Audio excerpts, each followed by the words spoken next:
My dear students, welcome to Mathological. In this session, we are going to discuss previous year questions, CAT PYQs from the topic ratio and proportion. Let us start the session. So the first question is from CAT 2023. In a company, 20% of the employees work in the manufacturing department. I will share the link for the questions in the Telegram channel. So you can join the Telegram channel and download the PDF from there and practice the questions yourself either before the session or in parallel. Okay. So the question is, in a company, 20% of the employees work in the manufacturing department. If the total salary obtained by all the manufacturing employees is 1/6 of the total salary obtained by all the employees in the company, then the ratio of average salary obtained by the manufacturing employees to the average salary obtained by non-manufacturing employees is what? तो एक company में 20% of the employees work in the manufacturing department. 20% कितना होता है? 20% is 1/5. So 1/5 employees work in the manufacturing department. और दो ही sections में distribute किया है, मैन्युफैक्चरिंग एंड नॉन मैन्युफैक्चरिंग.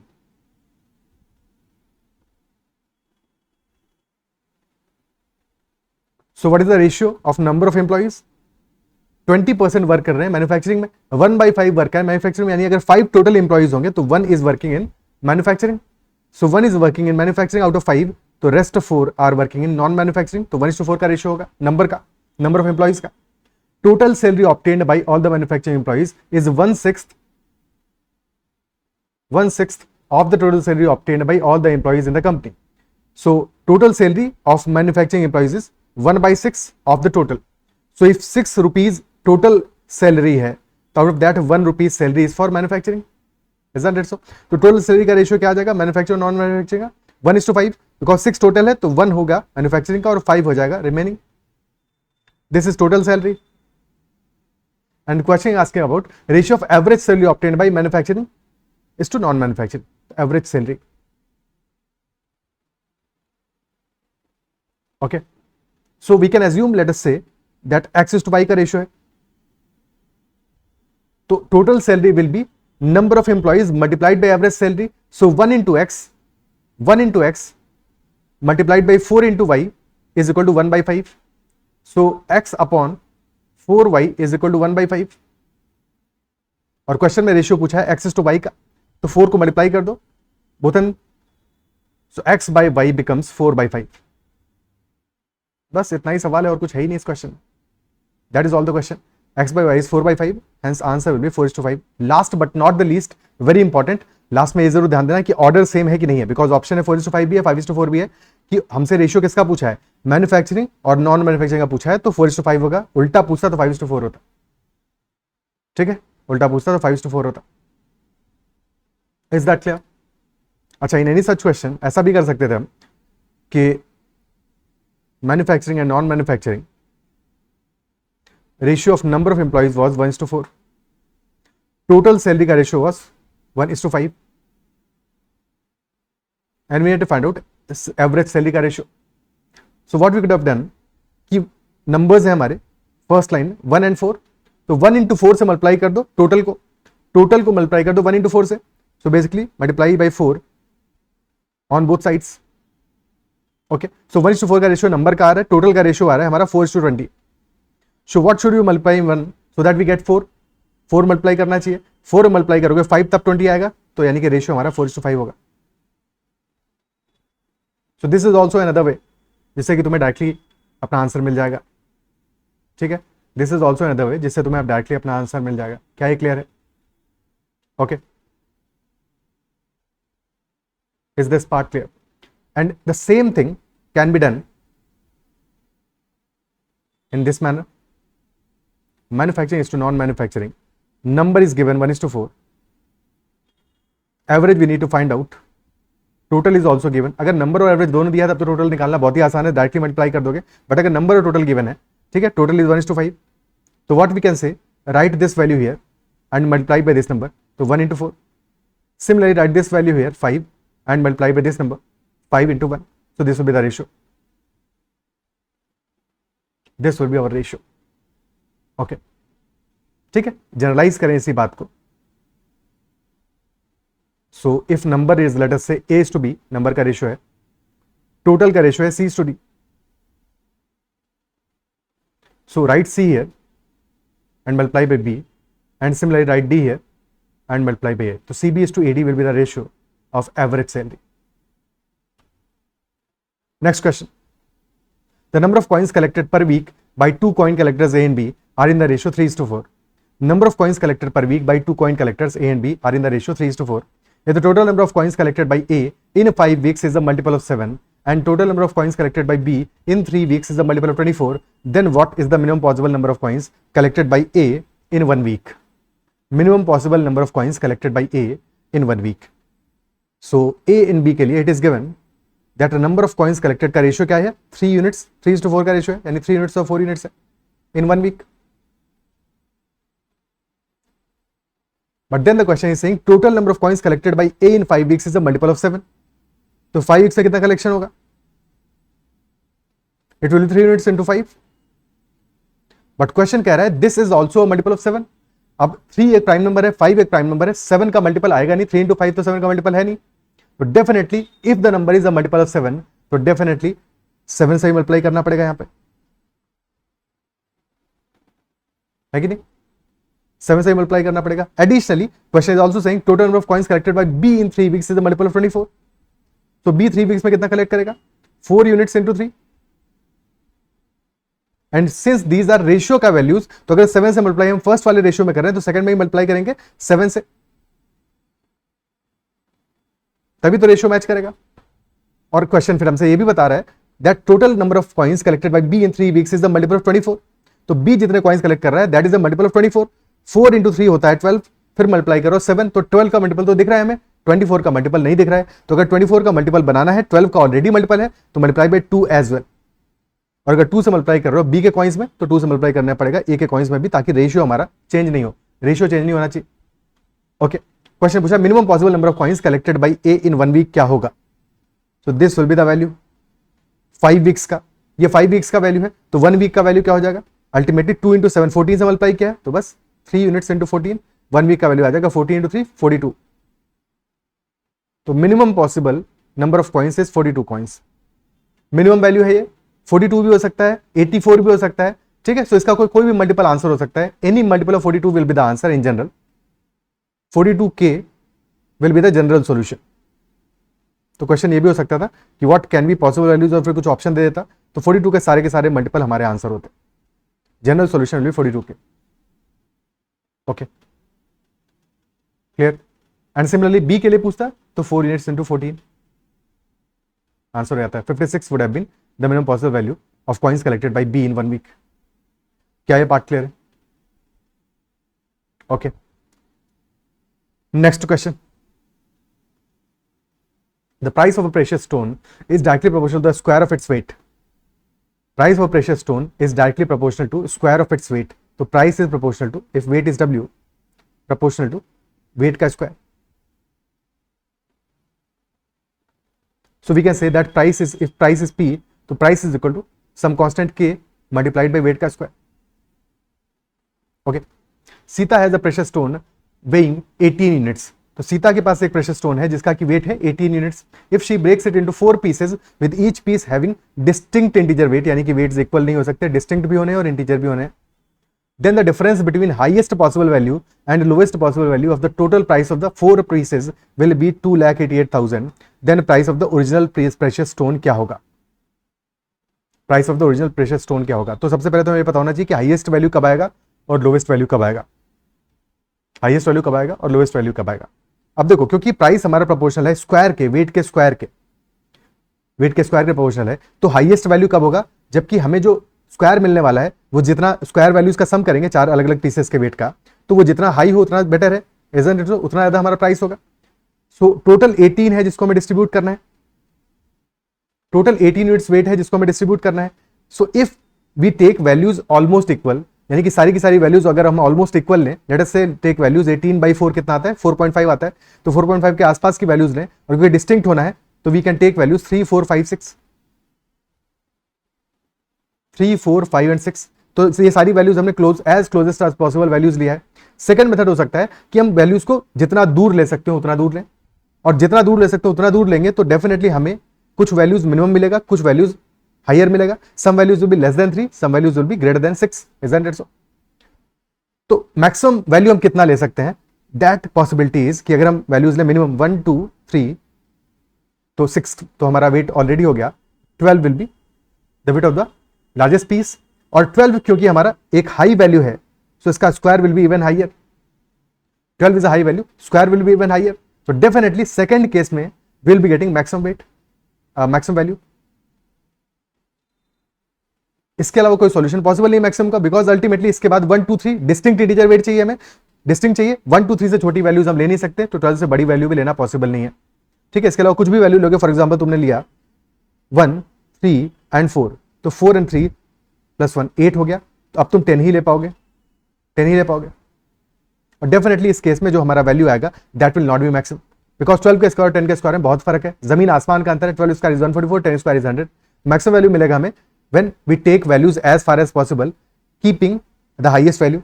ठीक है, तो 12 हमारा हाईएस्ट वैल्यू आ रहा है जिसका कि स्क्वायर करेंगे हम. और मिनिमम वैल्यू मिलेगा when the values are as close as possible. तो मिनिमम मिलेगा हमें when the values are 3 4 5 and 6. क्या ये पार्ट क्लियर है? Is this much clear? And since price is proportional to weight का होल स्क्वायर्ड, तो पहले वाले केस में there are 2 scenarios. First scenario में हमें मिलेगा मिनिमम वैल्यू, सेकंड सिनेरियो में मिलेगा मैक्सिमम वैल्यू. और फर्स्ट सिनेरियो में हमारा टोटल कितना आ जाएगा वैल्यू? फर्स्ट केस में 3 is weight, 4 is weight, 5 is weight, 6 is weight, तो पहले यूनिट का वैल्यू आ जाएगा 3 स्क्वायर, 3 स्क्वायर. सेकंड यूनिट का वैल्यू आ जाएगा 4 स्क्वायर, थर्ड का आ जाएगा 5 स्क्वायर, और फोर्थ का आ जाएगा 6 स्क्वायर. अब चाहो तो कांस्टेंट ऐड कर दो बाहर, हालांकि जरूरत नहीं है, बट ऐड कर दो टोटल प्राइस के लिए. तो this will be minimum value, और क्या आ जाएगा? k into 3 square which is 9 plus 16 25 25 plus 25 50 plus 36, तो k into 86, this is minimum value. और सेकेंड केस में मैक्सिमम वैल्यू मिलेगा, that it will be equal to k into 1 square which is 1 plus 2 square is 4 plus 3 square is 9 plus 12 square is 144, and this will be equal to k into 144 plus 14 158. So this is minimum value k into 86. This is maximum value k into 158. Difference कितना आ रहा है? क्योंकि question में हमें difference given है.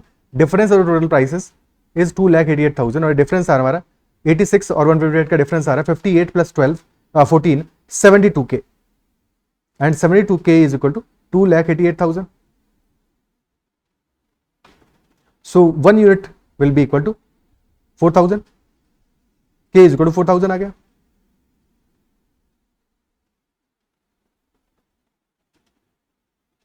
सो precious stone का weight कितना था? 18 यूनिट्स. तो इनिशियली वेट क्या होगा? इनिशियली वेट हो जाएगा हमारा, इनिशियली वेट तो 18 ही है. प्राइस क्या होगा? Price initially will be k into 18 square, तो 324 इंटू 4,000,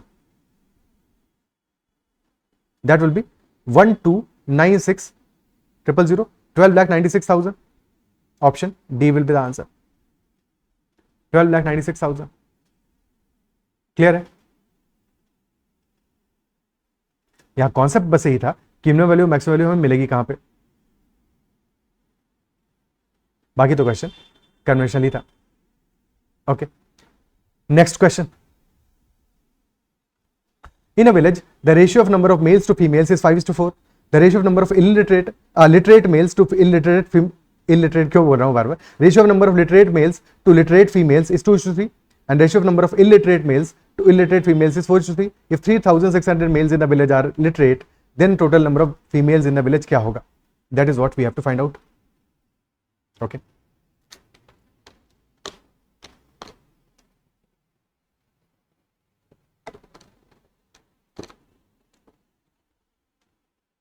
तो मेल्स और फीमेल्स का रेशियो गिवन है हमें 5:4.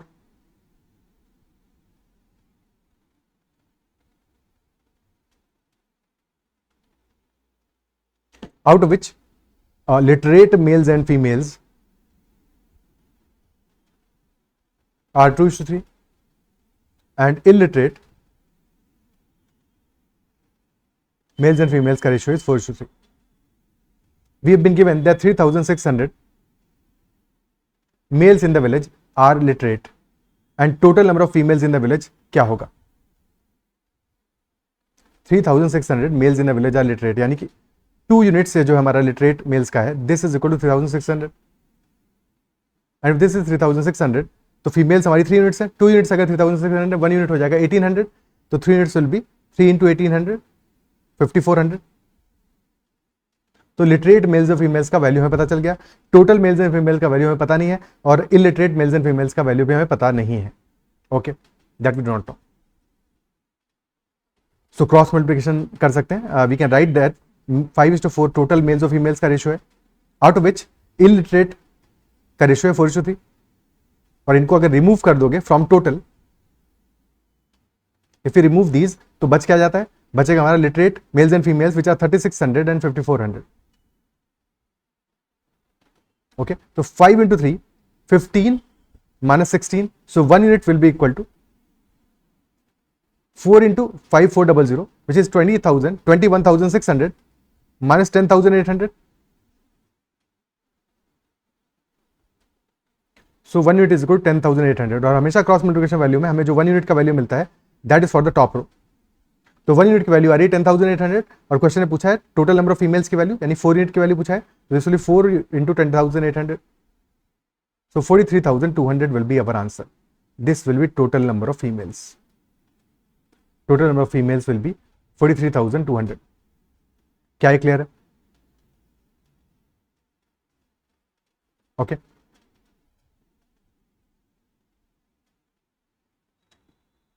क्या ये क्लियर है? आंसर आ जाएगा 43,200. ओके, अगर इस मेथड में जरा सा भी कंफ्यूजन हो, वैसे तो ये मेथड प्रॉपर्ली मैंने अपने सेशन से बताया है, तुम एक बार रेशियो प्रोपोर्शन के सेशन को चेकआउट कर लेना, अगर तुमने अब तक नहीं देखा है तो, या रिवाइज करना चाह रहे हो तो, ठीक है, एक बार एक्स और वाई मान के भी सॉल्व कर लेते हैं। सो लेट अस से लिटरेट मेल्स और फीमेल्स का एक्चुअल वैल्यू है 2x एंड 3x, और इलिटरेट मेल्स और फीमेल्स का रेशियो है 4y और 3y वैल्यू है, ठीक है, दोनों को ऐड करके हमारा रेशियो आ रहा है 5:4। So we can say that 2x plus 4y will be total males and 3x plus 3y will be total females, and that ratio is 5/4. Cross multiply, so 4 into 2, 8x plus 16y is equal to 15x plus 15y. So 7x is equal to y. 7x is equal to y आ गया।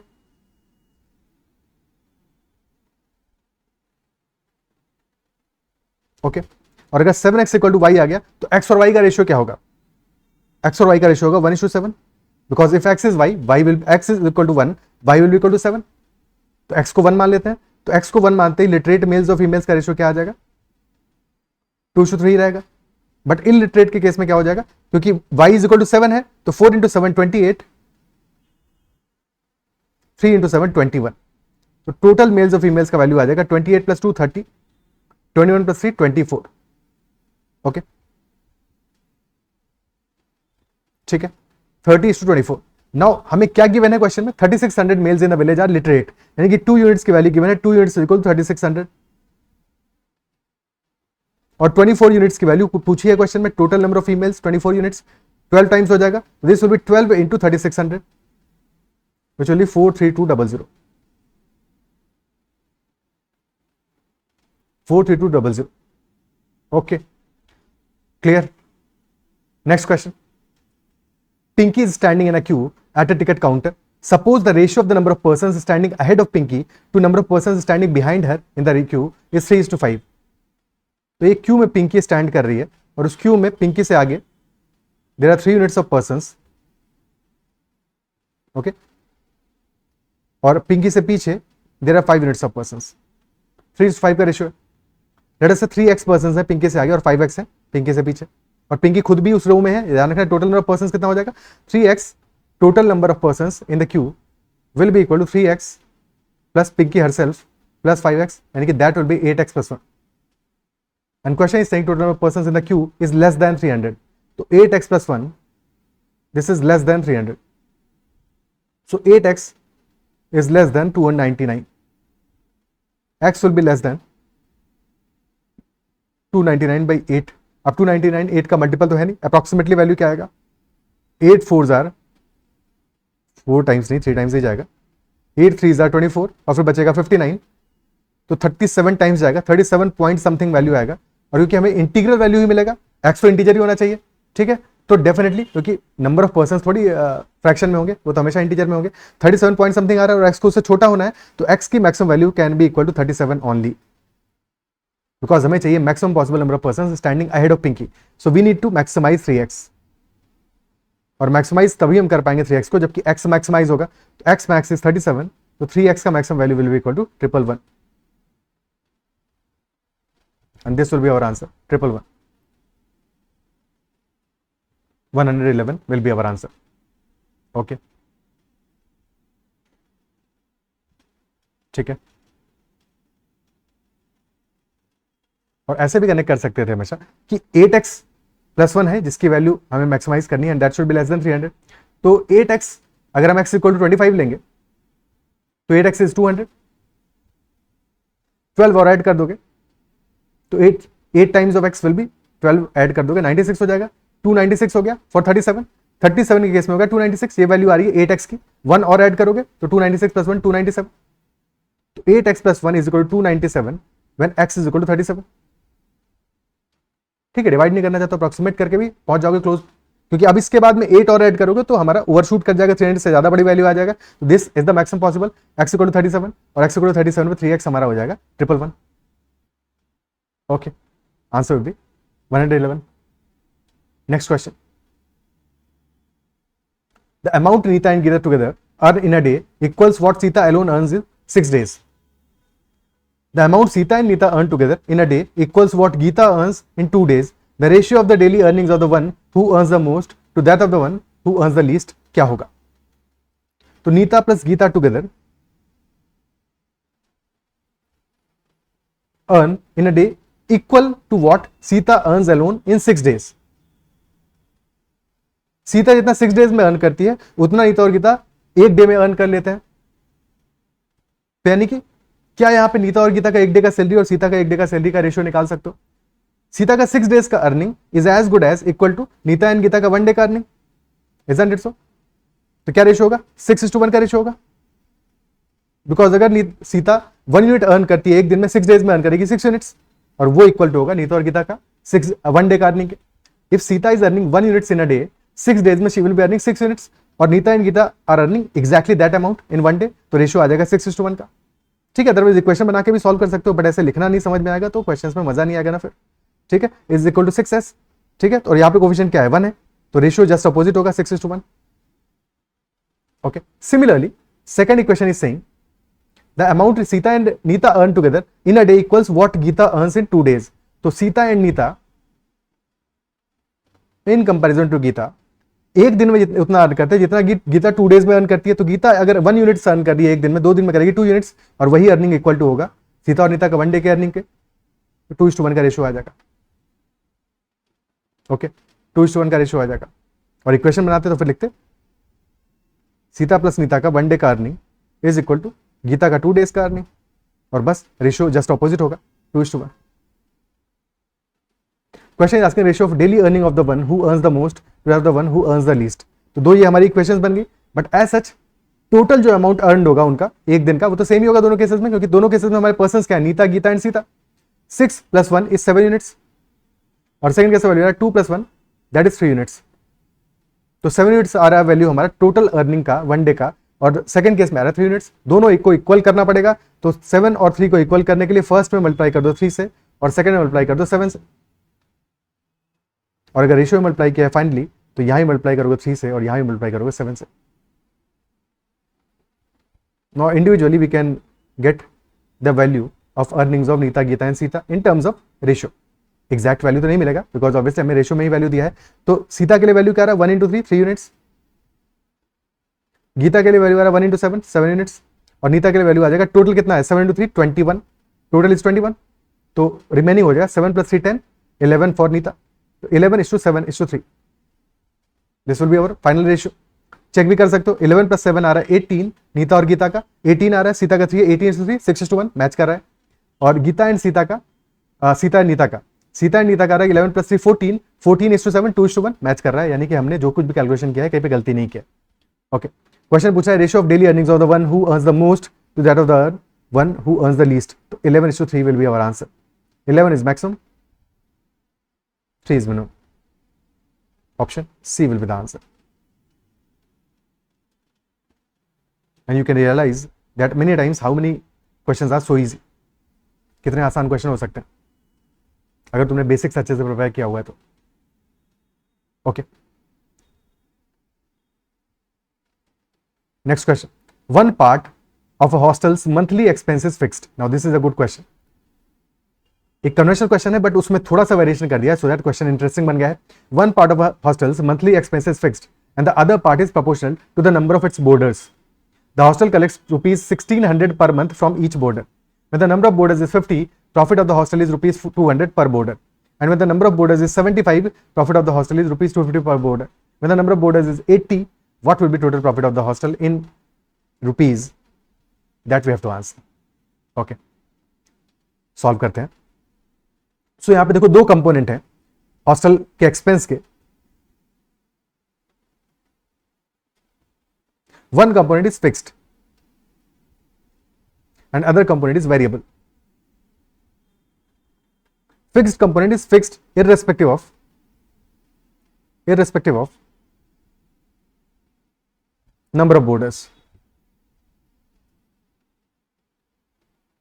And variable component is cost per head. That will remain same. ठीक है, is that clear? Okay. So values तो हमें पता नहीं है तो equation बनाना पड़ेगा. पहले केस में हमें ये पता है हॉस्टल कलेक्ट कर रहा है ₹1600 per month from each boarder. This is hostel's collection and when the number of boarders is 50, profit of the hostel is ₹200. तो अगर ₹200 का प्रॉफिट हो रहा है तो एक्सपेंस क्या होगा? Expense will be collection minus profit. Because expense profit calculate करोगे तो क्या आएगा? Collection minus expense. तो expense will be collection minus profit. 1600 collect कर रहा है, 200 का प्रॉफिट हो रहा है, यानी कि 1400 is expense. Per head expense है. टोटल एक्सपेंस क्या आ जाएगा? 1400 into 50. This is total cost और टोटल एक्सपेंस. ठीक है, टोटल कॉस्ट है 1400 इंटू 50 फर्स्ट केस में and this will be equal to fixed expense जो कि फिक्स्ड है in any case plus number of boarders कितने हैं? 50 into variable cost. This is first equation. Second case में 75 बोर्डर्स है and profit is 250 and if profit is 250 तो 1600 minus 250 will be 1350. यानी कि टोटल कॉस्ट हमारा हो जाएगा 1350 multiplied by total boarders 75 and this will be equal to fixed cost which will remain same plus 75 times the variable cost. This is our second equation. कोई समस्या?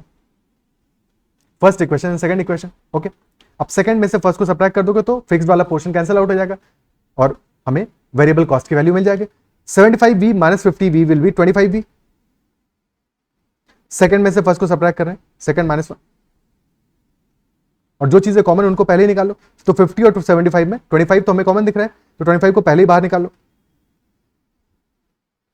ठीक है, 25 को पहले ही बाहर निकालो. सो 250 इंस्टेड बाहर निकालो. तो सेकंड केस में वैल्यू क्या मिल जाएगा? 25 इंटू 10 को बाहर निकाला है.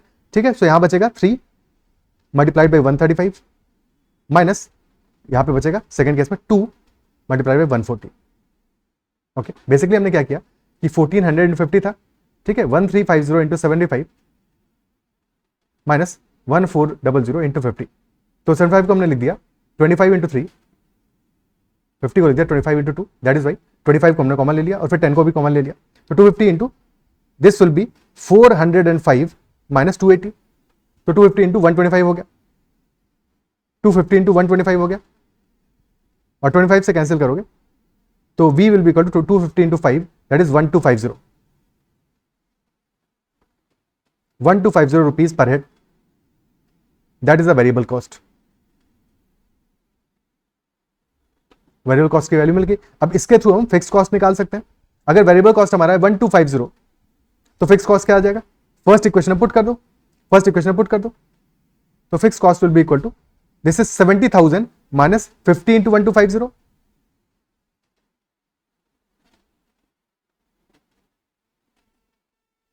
So that would be 7,500 rupees.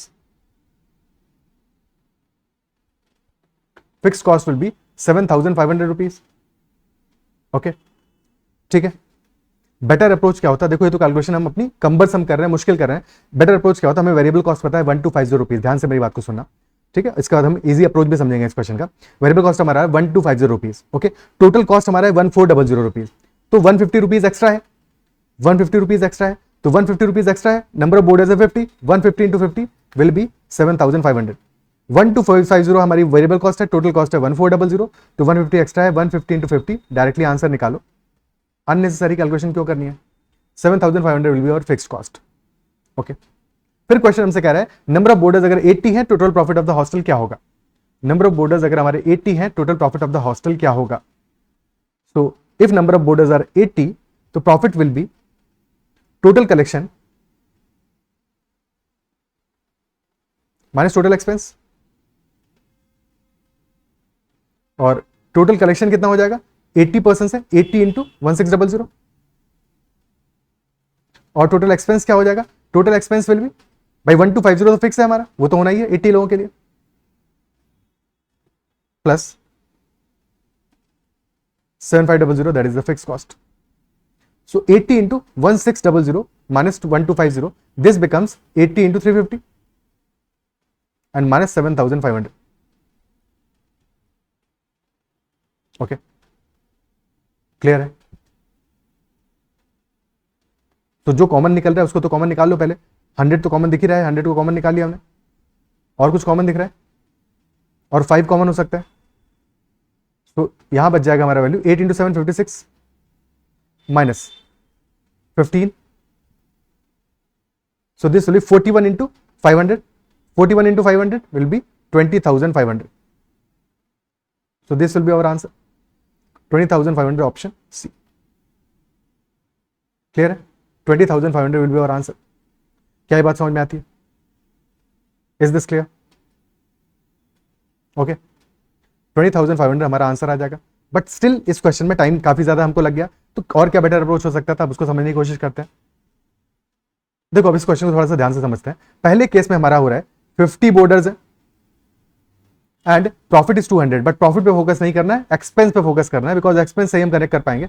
तो अगर 200 रुपीज का प्रॉफिट है तो एक्सपेंस कितना हो जाएगा? Total collection minus profit 1400, 1400 is our expense, okay, पर head expense when 50 borders are there. When borders are 75, expense becomes 250, subtract कर दो 1600 में 1350 रुपीज। और जो वेरिएबल कंपोनेंट है हमारा इस एक्सपेंस का, वो तो दोनों केसेस में फिक्स रहेगा। भाई वेरिएबल कंपोनेंट हमारा जो भी वैल्यू होगा वो तो फिक्स रहेगा, चेंज किस में आएगा? बिकॉज जो फिक्स्ड कंपोनेंट है वो तो टोटल अमाउंट है, वो तो सेम है, टोटल अमाउंट सेम है, ठीक है। तो पर हेड एक्सपेंस कम हो जाएगा जिस हिसाब से नंबर ऑफ बोर्डर्स इंक्रीज करेंगे। फिक्स जब पर हेड करोगे, divide by number of persons करोगे, नंबर ऑफ बोर्डर्स करोगे, सो ये डिक्रीज करेगा, क्योंकि फिक्स्ड अपने आप में तो फिक्स्ड है, लेकिन डिवाइड करो नंबर ऑफ बोर्डर्स से, जितने नंबर ऑफ बोर्डर्स इंक्रीज करेंगे उतना ज्यादा ये वैल्यू डिक्रीज करेगा। तो नंबर ऑफ बोर्डर्स हमारा क्या हो रहा है?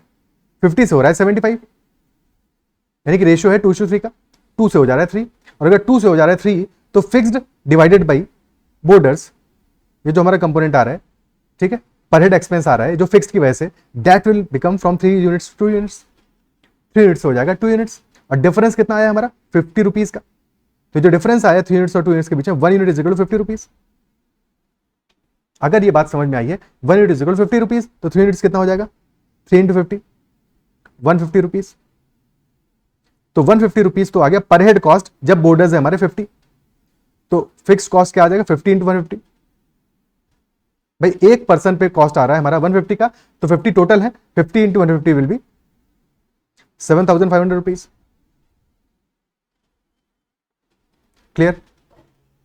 टोटल एक्सपेंस हमारा आ रहा है 1400, जिसमें से कि फिक्स्ड वाला कंपोनेंट है 150 रुपीज का, तो 1400 में से फिक्स्ड सब्ट्रैक्ट कर दोगे तो वेरिएबल हमारा क्या बचेगा? 1250 rupees per head. This is variable component, okay. जब नंबर ऑफ बोर्डर्स हमारे 80 हो जाएंगे, फॉर 80 बोर्डर्स, वेरिएबल कंपोनेंट तो यही रहेगा 1250 रुपीज।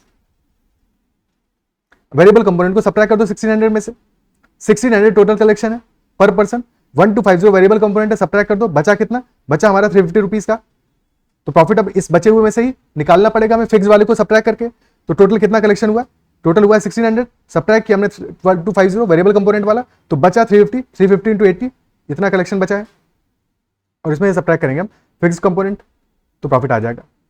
अनफिक्स इज 7500, ठीक है। This is 350 into 80, so that will B 2400, 24,000 plus 4,000, 28,000 minus 7,500, 28,000 minus 7,500, so this will be 20,500।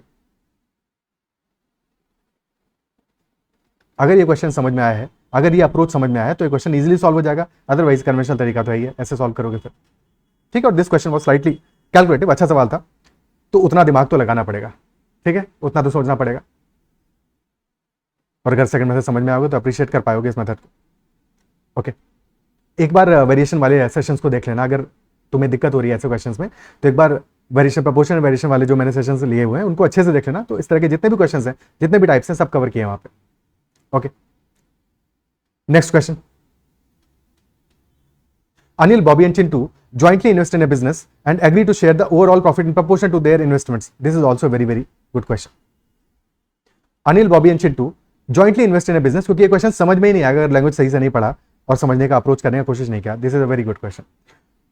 सो आसान है बट समझना इंपॉर्टेंट है। Agree to share the overall profit in proportion to their investment, तो they share the overall profit in proportion to their investment, जितना investment है उतना ही profit में शेयर मिलेगा। Anil share of investment is 70%, तो Anil, Bobby and Chintu,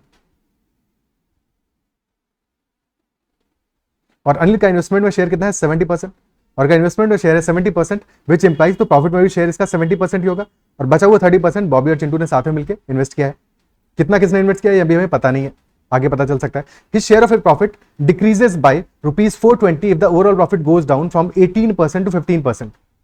share of profit of Anil decreases by ₹420 if the overall profit goes down from 18% to 15%। तो overall profit हमारा 18% से जब 15% पे पहुंच रहा है, डिक्रीज कर रहा है, तो share of profit of Anil is also decreasing. क्यों डिक्रीज कर रहा है? क्योंकि प्रॉफिट डिक्रीज कर रहा है, उसका शेयर नहीं डिक्रीज कर रहा है। शेयर तो 70% ही रहेगा, बट प्रॉफिट परसेंटेज डिक्रीज कर जा रहा है, that is why his share is decreasing, share of profit is decreasing by ₹420। क्या ये बात समझ पा रहे हो कि उसका शेयर जो है प्रॉफिट में दैट इज 70%, वो 70% पहले भी था, बाद भी था, हमेशा रहेगा। बट द पॉइंट इज कि अगर टोटल प्रॉफिट का जो परसेंटेज है, पहले 18% प्रॉफिट हो रहा था, तो अगर 100 रुपए लगाए थे इन्होंने, तो उसमें से 18 रुपीज का प्रॉफिट मिल रहा था। That is what the logic is. 18% profit है और बाद में 100 रुपए जो लगाए हैं उसमें से 15 रुपीज का ही प्रॉफिट मिल रहा है। तो जाहिर सी बात है कि अगर 18 रुपीज पहले प्रॉफिट था, बाद में 15 रुपीज मिल रहा है, तो डेफिनेटली डिक्रीज कर रहा है, टोटल प्रॉफिट डिक्रीज हो रहा है। तो टोटल प्रॉफिट डिक्रीज होगा तो अनिल का शेयर भी तो डिक्रीज करेगा, और इसीलिए अनिल का शेयर डिक्रीज कर रहा है, ठीक है। सो टोटल प्रॉफिट हमारा 18% से हुआ है 15%, यानी कि 3% का डिक्रीज आया है टोटल प्रॉफिट में, ठीक है। एब्सोल्यूट वैल्यू में 3 परसेंटेज पॉइंट्स का डिक्रीज आया है, और जिसकी वजह से कि प्रॉफिट डिक्रीज किया अनिल का कितने से, ₹420 से। ओके, क्या ये बात क्लियर है?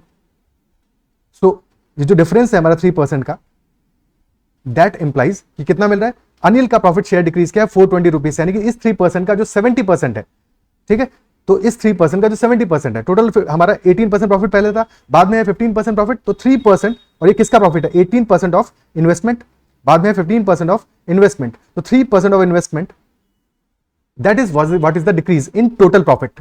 टोटल प्रॉफिट में डिक्रीज आया 3% ऑफ इन्वेस्टमेंट का, जबकि अनिल के शेयर में डिक्रीज आया ₹420 का, ₹420 का, और अनिल का शेयर कितना है 70% ऑफ टोटल प्रॉफिट, तो 3% ऑफ इन्वेस्टमेंट, ये डिक्रीज है टोटल, और अनिल का शेयर है 70%, तो 70% of 3% of investment, and this 3% of investment is our profit, this is our profit, and this is equal to ₹420। Okay, 70% is 7/10 और 70/100, ठीक है, 7/10 लिख दिया, into 3/100, and that multiplied by investment, this is equal to 420। 7 to 3 21 से subtract किया, 20 बचा यहाँ पे, so investment comes out to be 20 into 1000, 20,000 rupees. Total investment comes out to be 20,000 rupees. Is that clear? 20,000 हमारा टोटल इन्वेस्टमेंट आ गया, जिसमें से कि अनिल का इन्वेस्टमेंट कितना होगा, 70% होगा, यानी कि अनिल का इन्वेस्टमेंट है 14,000 रुपीज। बॉबी एंड चिंटू का इन्वेस्टमेंट 30% होगा, यानी कि 6,000 रुपीज इन टोटल होगा। Okay, then question is saying Chintu's share of profit increases by ₹80 if the overall profit goes up from 15% to 70%। अगर 15% हमारा ओवरऑल प्रॉफिट 17% हो जा रहा है, यानी कि 2% ऑफ इन्वेस्टमेंट से इंक्रीज हो रहा है, तो चिंटू का शेयर कितने से इंक्रीज कर रहा है? ₹80 से इंक्रीज कर रहा है। बट एक्चुअल इंक्रीज हमारा कितना है? एक्चुअल इंक्रीज है 2% of investment, 2% of investment, isn't it so? तो या तो टोटल इन्वेस्टमेंट का 2% निकाल लो और फिर उसको अनिल और बॉबी चिंटू में डिस्ट्रीब्यूट कर दो, या फिर ऑलरेडी हमें पता है कि बॉबी और चिंटू का कितना है इन्वेस्टमेंट, दैट इज 6,000 रुपीज, तो उसका 2% कितना होगा? 6,000 का 2% कितना होगा? 6,000 का 2% हो जाएगा 2% यानी 1/50, या 1% है 60, 2% हो जाएगा 120 रुपीज। तो 120 रुपीज का इंक्रीज आएगा बॉबी और चिंटू के प्रॉफिट में, दोनों के प्रॉफिट में मिला के 120 रुपीज का इंक्रीज आएगा, जबकि चिंटू के प्रॉफिट में इंक्रीज आया सिर्फ ₹80 का। बॉबी और चिंटू के प्रॉफिट में मिला के इंक्रीज आ रहा है 120 का, जबकि चिंटू के प्रॉफिट में इंक्रीज आया सिर्फ 80 का, इजंट इट सो? तो Chintu upon Chintu plus Bobby, that is 80/120 यानी 2/3, 2/3। टोटल चिंटू और बॉबी का इन्वेस्टमेंट है 30%, यानी कि 20% इन्वेस्टमेंट होगा चिंटू का, 20% इन्वेस्टमेंट होगा चिंटू का। क्या ये बात समझ पा रहे हो भाई? टोटल 2/3 हमारा रेशियो आ गया, Chintu divide by Chintu plus Bobby. तो चिंटू का इन्वेस्टमेंट 20% होना चाहिए, बिकॉज चिंटू प्लस बॉबी का इन्वेस्टमेंट 30% है। और जैसे ये बात क्लियर हो गया तो वी नो चिंटू का इन्वेस्टमेंट 20%, बॉबी का है 10%। हालांकि इस क्वेश्चन में ऑप्शन थोड़े से बेटर होने चाहिए थे, 4,000 में ऑप्शन दिया होता तो तुम में से बहुत सारे लोग डेफिनेटली अगर इतना कर भी लेते उसके बाद में 4,000 मार्क करके आते, ठीक है? क्योंकि लास्ट लाइन हमसे पूछा है बॉबी का इन्वेस्टमेंट क्या है, चिंटू का इन्वेस्टमेंट नहीं पूछा है। चिंटू का है 20%, बॉबी का है 10%, 10% वैल्यू ऑफ टोटल इन्वेस्टमेंट 20,000 का 10% इज 2,000, यानी कि ऑप्शन ए आंसर आ जाएगा। Option A will be our answer. क्या ये पार्ट क्लियर है? थोड़ा सा डेफिनेटली कंफ्यूजिंग और लैंग्वेज में फंसाने वाला सवाल था, बट क्या ये बात समझ पाए हो? ठीक है, ओके। अब एक बार फिर से इसी चीज को देखते हैं, थोड़ा सा सिंप्लीफाई करने की कोशिश करते हैं। Anil, Bobby, Chintu, investment of Anil is 70%, investment of Bobby and Chintu is 30%. So share of profit of Anil decreases by ₹420 if the overall profit goes down from 18% to 15%. पहले हो रहा था 18% प्रॉफिट, अब हो रहा है 15% प्रॉफिट। इन्वेस्टमेंट सेम है, तो प्रॉफिट का जो डिक्रीज आया है 18% से 15% हुआ है, यानी कि रेशियो क्या है प्रॉफिट का? 6:5। अगर पहले टोटल प्रॉफिट 6 यूनिट्स था तो अब टोटल प्रॉफिट 5 यूनिट्स है। और जैसे टोटल प्रॉफिट है सिमिलरली प्रोपोर्शन में, क्योंकि अनिल को 70% दोनों ही केसेस में मिल रहा है, तो अनिल का जो प्रॉफिट मिल रहा था, अनिल का जो शेयर था, अनिल शेयर अगर पहले वो 6 यूनिट्स था तो वो 5 यूनिट्स होगा। अगर टोटल प्रॉफिट 6 यूनिट से 5 हुआ है, क्योंकि 18% से 15% यानी 6 यूनिट से 5 यूनिट हुआ है टोटल प्रॉफिट, तो अनिल का जो शेयर है वो भी प्रॉफिट में 6 से 5 हुआ होगा। क्या ये बात समझ पाए हो? क्योंकि अगर ये बात समझ पाए हो तो 1 यूनिट की वैल्यू ही हमें गिवन है क्वेश्चन में, that is ₹420। 1 unit is ₹420। Okay, तो 5 यूनिट की वैल्यू कितनी आ जाएगी? ₹2100। ₹2100, यानी कि जब हमारा प्रॉफिट है 15% तो 2100 रुपीज इज ए शेयर। ए का शेयर है, अनिल का शेयर है प्रॉफिट में 2100 रुपीज। और 2100 रुपीज क्या है? 15% ऑफ, क्योंकि 15% प्रॉफिट है, this is 15% of Anil's investment. और जैसे ही ये बात समझ गए तो 15% ऑफ अनिल्स इन्वेस्टमेंट है, तो अनिल का इन्वेस्टमेंट कितना आ जाएगा? 15% यानी 3/20 of Anil's investment, that is 2100। 3 से काटा है बचा 700, तो अनिल का इन्वेस्टमेंट आ जाएगा 14,000 रुपीज। ओके, 14,000 रुपीज आ गया अनिल का इन्वेस्टमेंट। तो बचा हुआ इन्वेस्टमेंट कितना होगा? 70% की वैल्यू आ गई हमें। 70% इज 14,000, तो 10% इज 2,000, 30% विल बी 6,000, तो 6,000 रुपीज इन्वेस्टमेंट आ जाएगा हमारा बॉबी और चिंटू का। और फिर हमारा सेकंड लाइन हमारा कह रहा है, लास्ट लाइन कह रहा है बेसिकली 15% से हमारा इंक्रीज होके हो गया है प्रॉफिट 17%, यानी कि 2% का इंक्रीज आया है। और 2% ऑफ 6,000 कितना है? 2% ऑफ 6,000 दैट इज 120 रुपीज। तो 120 रुपीज का इंक्रीज आएगा in profit of Bobby and Chintu together. और चिंटू के प्रॉफिट में इंक्रीज आया सिर्फ ₹80 का। टोटल इंक्रीज आया 120 का, चिंटू के प्रॉफिट में इंक्रीज आया 80 रुपीज का। यानी कि अगर 3 यूनिट्स का टोटल इंक्रीज है 120, ठीक है, 120 का इंक्रीज आया है चिंटू और बॉबी के टोटल प्रॉफिट में, जबकि चिंटू के प्रॉफिट में इंक्रीज आया है 80 रुपीज का। तो 120:80 यानी 3:2 का रेशियो है। यानी कि 3 यूनिट्स का अगर टोटल इन्वेस्टमेंट होगा चिंटू और बॉबी का, 2 यूनिट्स का इन्वेस्टमेंट होगा चिंटू का, और 3 यूनिट्स की वैल्यू है 30%, तो 2 यूनिट्स की वैल्यू हो जाएगी 20%। और हेंस यहां से बी के बॉबी के इन्वेस्टमेंट की वैल्यू आ जाएगी 10%, क्योंकि हमें अल्टीमेटली मतलब किससे है? बॉबी से है।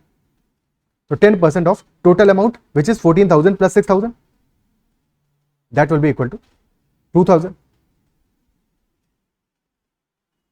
या टोटल इन्वेस्टमेंट अगर 3 यूनिट्स है चिंटू और बॉबी का मिला के, और 1 यूनिट है बॉबी का, तो 3 यूनिट्स की वैल्यू 6000 है, 1 यूनिट की वैल्यू आ जाएगी 2000। जैसे भी समझ लो, चाहे इतना इस तरह से समझ लो चाहे ऐसे समझ लो, बट बात समझ में आनी चाहिए। और दोनों तरीकों से समझ लो तो उससे अच्छा क्या है। ओके, दोनों ही तरीके समझ लो तो उससे बेस्ट क्या है। ओके, कमेंट्स में बताना दोनों मेथड समझ में आया या नहीं है। Okay, next question. A sum of money is split among Amal, Sunil and Mita so that the ratio of the shares of Amal and Sunil is 3:2, while the ratio of the shares of Sunil and Mita is 4:5. If the difference between largest and smallest of these three shares is rupees 400, तो सुनील का share क्या होगा। Now this is a very easy question, ये तो बहुत ही आसान सवाल हो गया, कुछ भी नहीं करना है इसमें। Amal, Sunil and Mita, ratio of share of Amal and Sunil is 3:2 and ratio of share of Sunil and Mita is 4:5। तो बस सबका रेशियो निकालना है इफेक्टिवली, ठीक है। सो 3:2 आ गया है, 2 यहां पे लिख दो, 4 यहां पे लिख दो, 3:4, 3 × 4 12 आ गया, 2 × 4 8 आ गया, 2 × 5 10 आ गया, 12:8:10 हो गया। और सिंप्लीफाई करना है कर सकते हो, 2 से डिवाइड हो जाएगा। अभी difference between largest and smallest is 400, largest है 12, स्मॉलेस्ट है 8, 4 यूनिट्स का डिफरेंस आ रहा है, 4 units is equal to 400 rupees. तो क्वेश्चन पूछा सुनील का शेयर क्या होगा। सुनील का शेयर कितना है, 8 यूनिट्स है, तो आंसर विल बी 800 रुपीज। भाई सुनील का शेयर है 8 यूनिट्स, तो आंसर आ जाएगा 800 रुपीज। क्लियर है। ओके, कोई दिक्कत, बिल्कुल आसान सवाल है। Okay, next question. In an examination Rama's score was 1/12 of the sum of the scores of Mohan and Anjali. Rama का score was 1/12 of the sum of the scores of Mohan and Anjali. तो रमा को लिखते हैं R से, मोहन को लिखते हैं M से, अंजलि को लिखते हैं A से। तो रमा का स्कोर इज 1/12, यानी कि अगर मोहन और अंजलि का स्कोर 12 यूनिट्स है तो रमा का score is 1 unit only. After a review score of each of them increased by 6। तो सबका, रमा का भी, मोहन का भी और अंजलि का भी, एवरीवन स्कोर इंक्रीज्ड बाय 6। ठीक है। So revise scores of Anjali, Mohan and Rama were in the ratio 11:10:3। Revise score क्या है, 11 10 एंड 3। सो हमें इनिशियल स्कोर नहीं पता, हमें सिर्फ इतना पता है इंक्रीमेंट हुआ है 6 का सब में। तो एज्यूम कर लेते हैं कि रमा का स्कोर इनिशियली 1x है और मोहन प्लस अंजलि का स्कोर 12x है इन टोटल। तो रमा के स्कोर में इंक्रीज आया है 6 का, मोहन के स्कोर में भी इंक्रीज आया है 6 का, अंजलि के स्कोर में भी इंक्रीज आया है 6 का। तो इफेक्टिवली बाद में हमारा रमा का स्कोर कितना हो गया, x+6, और मोहन एंड अंजलि का स्कोर हो गया टोटल, क्योंकि हमें टोटल पता है उनका, अलग अलग स्कोर तो नहीं पता, 12x+12 हो गया। और रेशियो में हमें क्या किया मैंने, Rama Mohan and sorry Anjali Mohan and Rama sequence change किया है इन्होंने। तो 11 + 10 अंजलि प्लस मोहन का स्कोर का रेशियो आ जाएगा 21:3 विद रमा। ओके, तो 3:21 का रेशियो आ गया।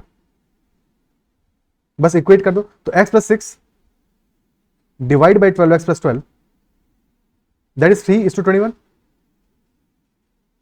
या 1/7 हो गया, 1/7 हो गया। अब क्रॉस मल्टीप्लाई कर दो, तो 7x + 42 is 12x+12. So 5x will be equal to 30 and hence x will be equal to 6. x will be equal to 6. फिर क्वेश्चन हमसे क्या पूछा है, question is asking Anjali's score exceeded Rama's score by how much. x की value 6 आ गई है, यानी कि रमा का स्कोर इनिशियली कितना था, 6 था। ओके, इनिशियली रमा का स्कोर 6 था। अब देखो तुम इनिशियली डिफरेंस निकालो या बाद में डिफरेंस निकालो, डिफरेंस सेम ही रहेगा, बिकॉज सबके स्कोर का इंक्रीमेंट सेम है, सबके स्कोर का इंक्रीमेंट सेम है। ठीक है, फॉर एग्जांपल ऐसे समझो तुम्हारे पास 4 चॉकलेट है, मेरे पास 5 चॉकलेट है। ठीक है, अब मैंने तुमको भी एक चॉकलेट दे दी, एक और चॉकलेट खुद भी ले ली, तो हमारा जो डिफरेंस है तो सेम ही रहने वाला है। But the point is initially हमें पता ही नहीं है कि मोहन का स्कोर कितना है और रमा का और अंजलि का स्कोर कितना है। रमा का स्कोर तो पता चल गया, बट मोहन और अंजलि का स्कोर इनिशियली नहीं पता, इसलिए हम फाइनली ही कंपेयर कर पाएंगे, तो हमें फाइनली देखना पड़ेगा कि हमारा इनिशियल स्कोर तो 6 है रमा का, और फाइनली 6 इंक्रीज करने के बाद 3 यूनिट्स की वैल्यू क्या आ जाएगी यहाँ पे, this will be 6 + 6 12, this is equal to 12, यानी कि 1 यूनिट की वैल्यू कितनी आ गई, 4। और क्वेश्चन पूछा है अंजलि का स्कोर और रमा के स्कोर का डिफरेंस क्या होगा। तो अंजलि का स्कोर फाइनली कितना है, दैट इज 11 यूनिट्स। 11 × 4 यानी कि 44 मार्क्स होंगे। 12 मार्क्स हैं रमा के, 44 है अंजलि के, तो 44 - 12 answer is 32। Option B 32 is the answer. क्या ये पार्ट क्लियर है? Okay, is this clear?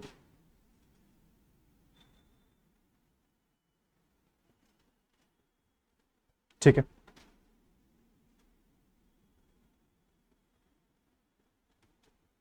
अब इसी बात को ऐसे भी सोच सकते हो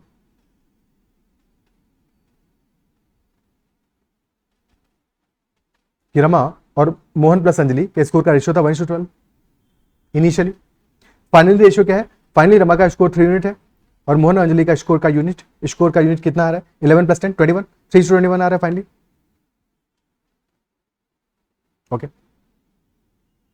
ठीक है, और डिफरेंस क्या है? रमा के स्कोर में हमने ऐड किया है 6 मार्क्स और मोहन के स्कोर में भी 6 किए हैं, अंजलि के स्कोर में भी 6 किए हैं, टोटल हमने 12 ऐड किया है यहां पे। ओके, सो 21 - 36 यानी कि 15 यूनिट्स और 36 - 126 this will be 90। 15 units is equal to 90 और 1 यूनिट की वैल्यू क्या आ जाएगी? 6 आ जाएगी। और हमेशा 1 यूनिट कौन सी वैल्यू मिलेगा हमें? जो टॉप रो वाला वैल्यू है, यानी कि 1 यूनिट का वैल्यू यहां पे आया, this is equal to 6, this value is equal to 6। बाकी प्रोसेस सेम ही है कि ये वैल्यू हमारा 6 आ गया, तो डेफिनेटली सेकंड रो वाला वैल्यू क्या होगा? This will be 6 + 6 12। तो रमा के मार्क्स आ गए 12 आफ्टरवर्ड्स, यानी कि 1 यूनिट की वैल्यू आ गई 4 सेकंड केस में आफ्टर एडिशन ऑफ मार्क्स। और 1 यूनिट अगर 4 है तो 11 × 4 44, 44 - 12 इज 32। ओके, ठीक है, नेक्स्ट क्वेश्चन करते हैं। Raju and Lalitha originally had marbles in the ratio 4:9. Then Lalitha gave some of her marbles to Raju. As a result, ratio of number of marbles with Raju to that with Lalitha becomes 5:6. Initially, Raju और Lalitha का number of marbles is 4:9.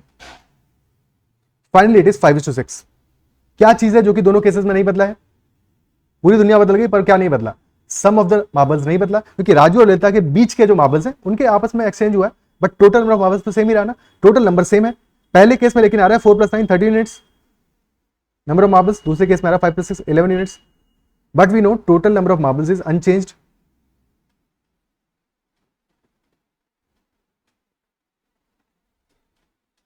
और जो नहीं बदला है बस उसी पे ध्यान देना है, जो कांस्टेंट है उसी पे फोकस करना है। पहले 30 यूनिट्स, बाद में 11 यूनिट्स, दोनों को इक्वल करना है। क्या करेंगे?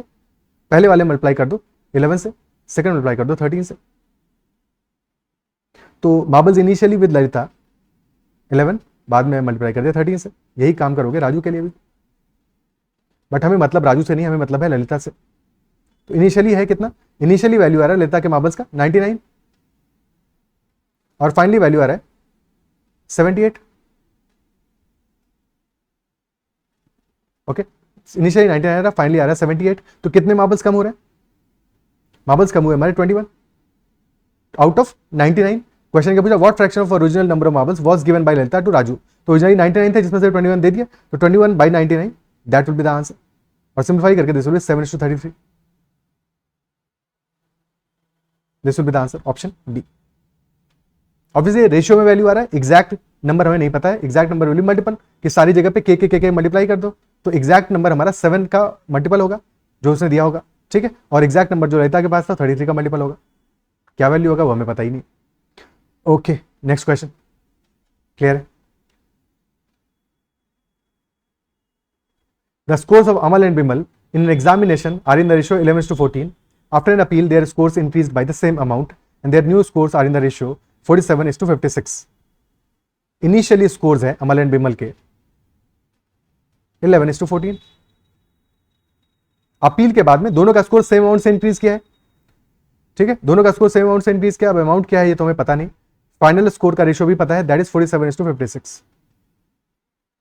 तो अगर दोनों के स्कोर को हम सेम अमाउंट से इंक्रीज करें तो क्या चीज नहीं बदलेगा? डिफरेंस नहीं बदलेगा, डिफरेंस सेम रहेगा। सम तो बदल गया क्योंकि दोनों के स्कोर में हमने ऐड किया है वैल्यू, बट डिफरेंस सेम रहेगा इस बार डिफरेंस सेम रहेगा। तो डिफरेंस इनिशियली हमें कितना दिख रहा है? 3 यूनिट्स का गैप दिख रहा है। फाइनली गैप कितना है हमारा? 9 यूनिट्स का गैप है, तो गैप इक्वल करना पड़ेगा। फाइनली 9 यूनिट्स का है तो इनिशियली भी 9 कर दो, मल्टीप्लाई कर दो 3 से, तो इनिशियली हमारा वैल्यू आ जाएगा 11 × 3 33 for Amal and 42 for Bimal. और फाइनली ये है 47:56। अब हमारा गैप सेम हो गया है, तो जैसे ही गैप सेम होगा तो values are comparable. Now values are comparable. Question पूछा ratio of Bimal's new score which is 56 to that of the original score which is 42. So 56:42 is the answer, which is 4:3. Order is most important.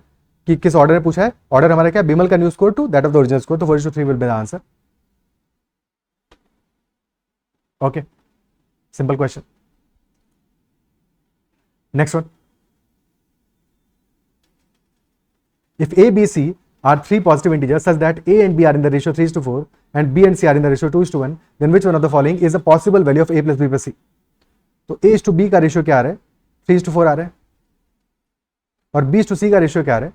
2:1 आ रहा है. 2:1 आ रहा है.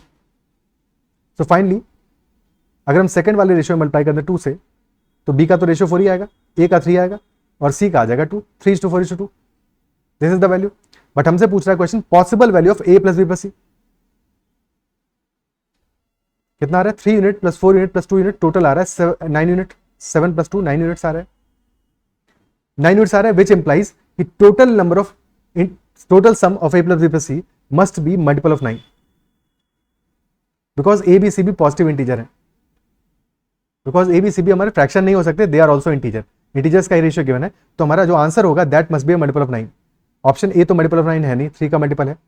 Option B क्या करोगे? Multiple of 9 के लिए सम of digits करोगे, डिजिटल सम देखोगे. जिस केस में डिजिटल सम हमारा 9 का मल्टीपल आ जाएगा वही आंसर हो जाएगा. ऑप्शन बी भी नहीं है, option C is the answer. Option D में भी 3 का मल्टीपल है, 9 का तो नहीं है, तो option C is the clear answer. Okay, ठीक है. अच्छा, इन एनी सच केस जब भी कभी ऐसा क्वेश्चन हमसे पूछे, ठीक है, तो एक चीज और ध्यान रखनी है कि हमेशा ये जो लास्ट में तुम्हारा वैल्यू दिख रहा है ना, इनको सिंप्लीफाई जरूर करना है. फॉर एग्जाम्पल लेट अस से हम कैलकुलेशन अपना करते, ठीक है, तो यहां पे ऐसे भी लिख सकते थे हम 3:4 और यहां पे वैल्यू है 2:1. अब यहां पे 4 लिख दिया और यहां पे लिख दिया 2, कोई दिक्कत नहीं है, लिख सकते हो ऐसा. ओके, अच्छा इस 2 नहीं होगा, मतलब ये तो जुगाड़ है, ठीक है, वैल्यू निकालने का ABC का. तो 6:8:5. एक सेकेंड क्या कर रहा हूं मैं? 4 × 1 5 कैसे कर दिया? 6:8:4. ओके, अब यहां पे अगर ऐड करके लिखोगे 6 + 8 + 4 तो comes out to be 18 units, और कंक्लूजन निकाल लोगे कि मल्टीपल ऑफ 18 होगा. बट वो है ना, ऐसा जरूरी नहीं है, बिकॉज अभी सिंप्लीफाई करना बाकी रह गया, तो इसको सिंप्लीफाई करोगे और तभी राइट कंक्लूजन निकलेगा 3:4:2. Okay, this is not correct. ये कंक्लूजन सही नहीं है. हो भी सकता है 18 का मल्टीपल, कोई दिक्कत नहीं, हो भी सकता है, पॉसिबल है, बट होना जरूरी नहीं है, कंपलसरी नहीं है. बट 9 का मल्टीपल होना कंपलसरी है. तो कभी भी ऐसा अगर क्वेश्चन आ रहा है तो वहां पे ध्यान देना है कि हमें मोस्ट सिंप्लीफाइड फॉर्म में ही रेशियो से कंक्लूजन ड्रॉ करना है. Option C will be the correct answer. Okay, ठीक है. Next question. A stall sells popcorn and chips in packets of 3 sizes, large, super and jumbo. Number of large, super and jumbo packets in stock are in the ratio 17:16. Popcorn के लिए और chips के लिए ratio है 6:15:14. If total number of popcorn packets in the stock is same as total number of chips packets, तो number of jumbo popcorn packets और jumbo chips packet का ratio क्या होगा? वेरी वेरी इजी क्वेश्चन, बस एक बार चीजों को अच्छे से लिख लेना है. तो large, super and jumbo, these are the 3 types of packets. और पॉपकॉर्न के केस में क्या है? रेशियो हमारा आ रहा है, पॉपकॉर्न के लिए आ रहा है 7, 17, 16, और चिप्स के लिए रेशियो आ रहा है 6, 15 एंड 14.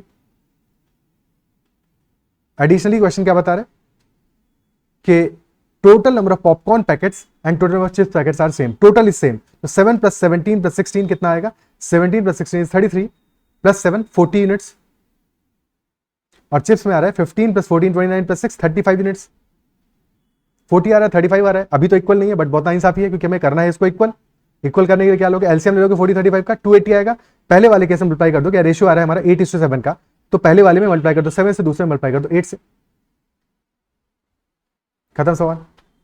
क्वेश्चन में पूछा क्या है? Number of jumbo popcorn packets, jumbo popcorn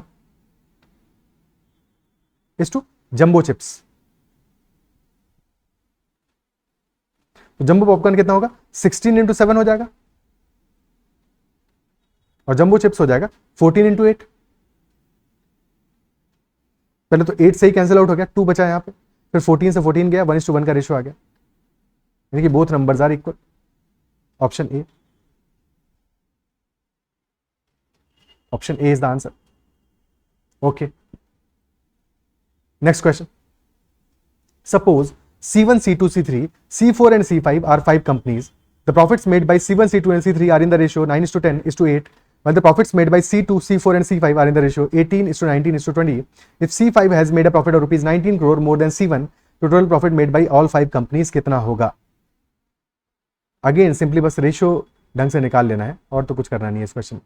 C1, C2, C3, C4, C5 profits made by C1, C2, C3 9, 10 और 8 के रेशियो में है, and that made by C2, C4 and C5 are in the ratio 18:19:20. 18 C2, C4 and C5 18, 19 and 20. Okay, ठीक है। तो C2 के लिए हमें दोनों वैल्यूज का एलसीएम लेना पड़ेगा, या ऐसा कर दो पहले वाले केस में 18 से मल्टीप्लाई कर दो, दूसरे वाले केस में 10 से मल्टीप्लाई कर दो, ये भी कर सकते हो, ठीक है, या फिर एलसीएम ले लो, जैसे भी कंफर्टेबल हो। चलो पहले वाले में 18 से मल्टीप्लाई कर दो, दूसरे वाले में कर दो मल्टीप्लाई 10 से, तो अब C2 वाला वैल्यूज तो इक्वल आ जाएगा। 9 into 18 is to 180 is to 8 into 18 is to 19 into 10 is to 20 into 10। अब क्वेश्चन क्या पूछा है? C5 has made to profit of rupees 19 crore more than C1। तो एक काम पहले कर सकते हो, हमारा 2 से तो डिवाइड हो ही जाएगा, ठीक है, सिंप्लीफाई करने के लिए। तो 9 into 9 81 is to 90 is to 18 4 72 is to 95 is to 100। Okay, and C5 has made a profit of rupees 19 crore more than C1। C5 का प्रॉफिट C1 से 19 करोड़ ज्यादा है। डिफरेंस कितना है इनके बीच में? 81 यूनिट, 100 यूनिट डिफरेंस आ रहा है 90 यूनिट्स का, और 90 units is equal to 19 CR itself, यानी कि बस टोटल निकाल लो, उतना ही करोड़ आंसर होगा हमारा।